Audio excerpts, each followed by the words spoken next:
My name is Daniel Rhodes, and I am about to tell you the true story of what happened to me in the summer of 2019. It all started when I decided to investigate a century-old abandoned house in Harlan County, Kentucky. The locals have a name for it, the Harper House. Built back in 1920, it's been sitting empty since 1984. But the rumors about this place are strange. People don't say it's haunted, they say it's aware. Now, I've always been a skeptic. I didn't believe in ghosts or anything supernatural. But the events I'm about to share, the things I experienced inside that house, they made me question everything I thought I knew about reality. This isn't just another ghost story. This is my account of the day I stepped into a house that wasn't entirely empty. When I finally reached the Harper House, it was even more unsettling than I'd imagined. It stood on the very edge of a dense forest, completely isolated from everything. The property was overgrown with tall, wild grass that seemed to sway and ripple on its own, even though the air was completely still. The first thing that struck me was the silence. It wasn't a peaceful quiet. It was an unnatural, heavy silence. There were no birds chirping, no insects buzzing, nothing. Just this profound stillness that felt like the world was holding its breath. Before I left town, one of the locals gave me a stark warning. He looked me right in the eye and said, "If you hear someone call your name inside that house, don't answer." I just laughed it off, thinking it was just small-town folklore meant to spook outsiders. I wish I had taken him more seriously. The front door was massive, made of dark weathered wood. As I pushed it open, it let out this long, tired groan, a sound that wasn't a creak, but more like a deep, weary sigh. The moment I stepped inside, the air changed. It became thick, heavy, and tasted of dust and decay. Everything was coated in a thick layer of grey dust. The carpets were so faded you could barely make out the original pattern. In the entryway stood a huge grandfather clock, its glass case clouded and its pendulum missing. On a nearby table, a collection of family photos had been left behind, their smiling faces staring out from behind cracked glass. At first, nothing felt scary, just old and forgotten. But there was this persistent feeling, this prickle on the back of my neck, that I was being watched. Not by something hostile, but just observed from the corner of someone's eye. I set my digital audio recorder on a small table, turned it on, and started exploring. Not even 5 minutes had passed when I heard it. A soft knock. 1, 2, 3. It was clear as day, and it came from upstairs. My blood ran cold. I was completely alone in the house. There was absolutely no one else there. After a few minutes of just standing there, trying to rationalize the sound, I cautiously made my way into the living room. On a dusty old armchair, I found something incredible, a large leather scrapbook. The cover was embossed with gold lettering that read, Harper Family Memories, 1920 to 1975. I carefully opened it. Page after page was filled with what looked like a typical American family's life. There were black and white photos of birthdays with homemade cakes, Christmases with tinsel-covered trees, and sunny summer trips to the lake. A smiling couple, who I assumed were Thomas and Eliza Harper, appeared in almost every picture, looking happy and full of life. It was a beautiful, ordinary history. But then I got to the last page. It was blank, except for 4 words scrawled in the center. The handwriting looked shaky, but it matched the elegant script from the earlier entries. It said, "We never left." At first, I thought it must be some kind of prank, maybe from teenagers who'd broken in. But the ink looked just as old as the rest, and the handwriting was a perfect match. A shiver went down my spine as the afternoon sun began to dip below the horizon, casting long, eerie shadows across the rooms. I decided to finally face my fear and go upstairs. I wanted to see where those knocking sounds had come from. I started up the main staircase, my footsteps echoing in the oppressive silence. Halfway up, the atmosphere changed dramatically. The temperature plummeted. It got so cold, so fast, that I could actually see my own breath misting in the air in front of me. And that's when I heard it, a whisper. It was so faint, I almost missed it, but it was undeniably there, and it was close. Right beside my ear. It said my name. Daniel. My heart completely stopped. It felt like a block of ice had formed in my chest. How could it know my name? I hadn't told a single soul I was coming here today. I didn't even tell my family. Slowly, carefully, I started backing down the stairs, one step at a time, my eyes wide, scanning the darkness at the top of the landing. And then the voice came again, a little clearer this time. "Don't go."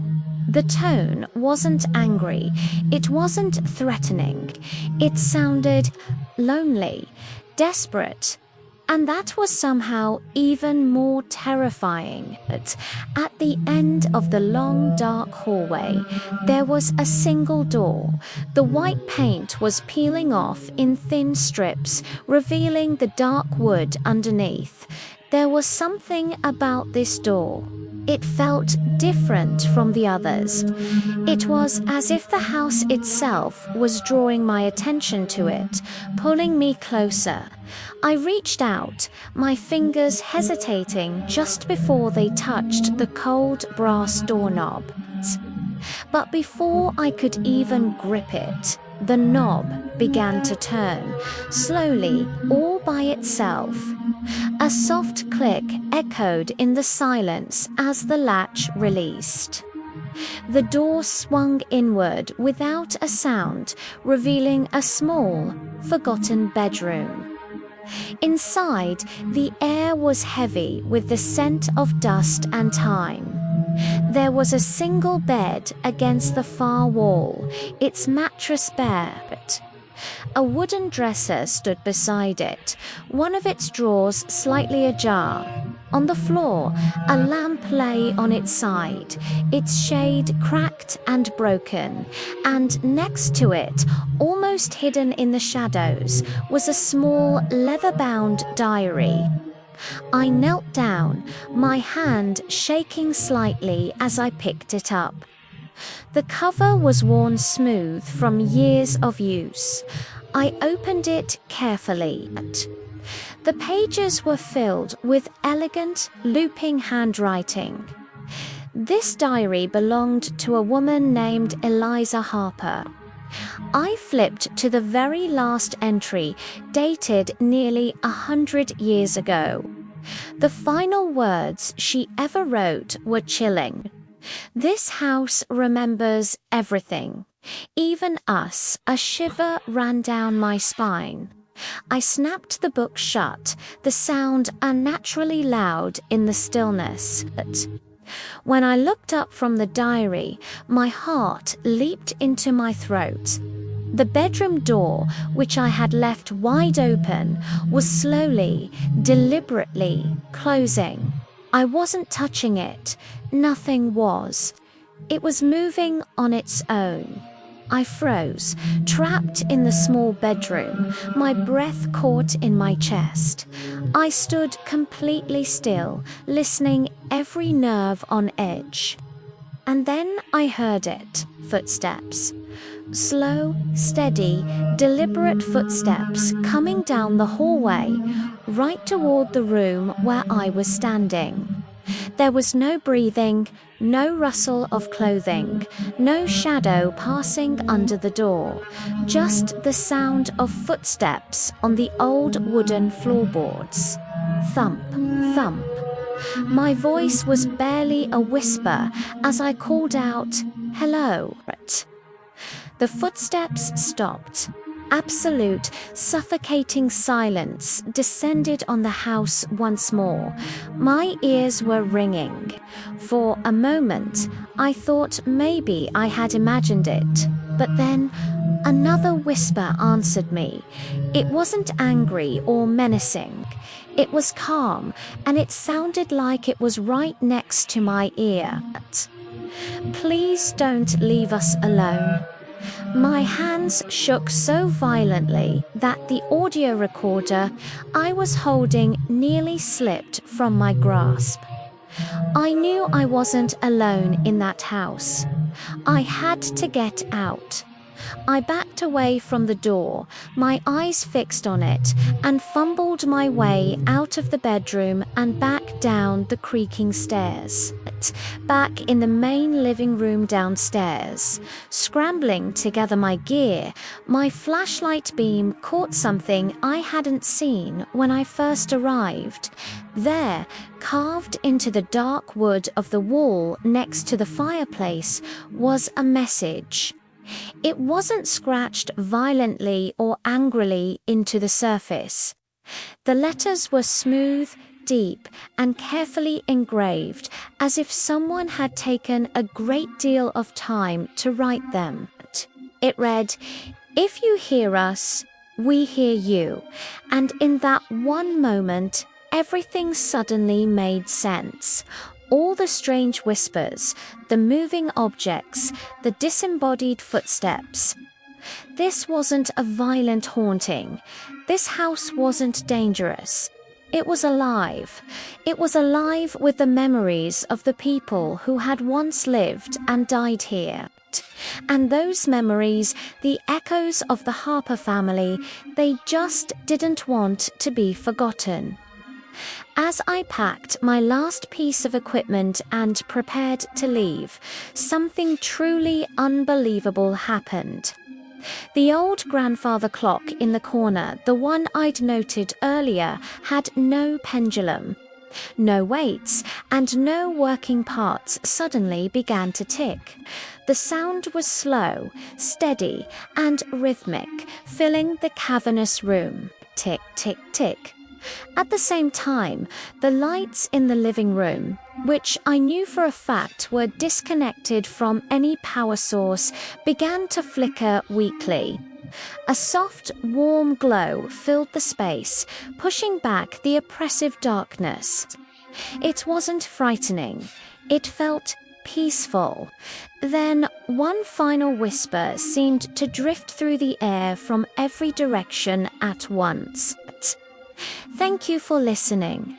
And just as suddenly as it started, the clock stopped, the light went out, and a profound silence returned to the Harper house.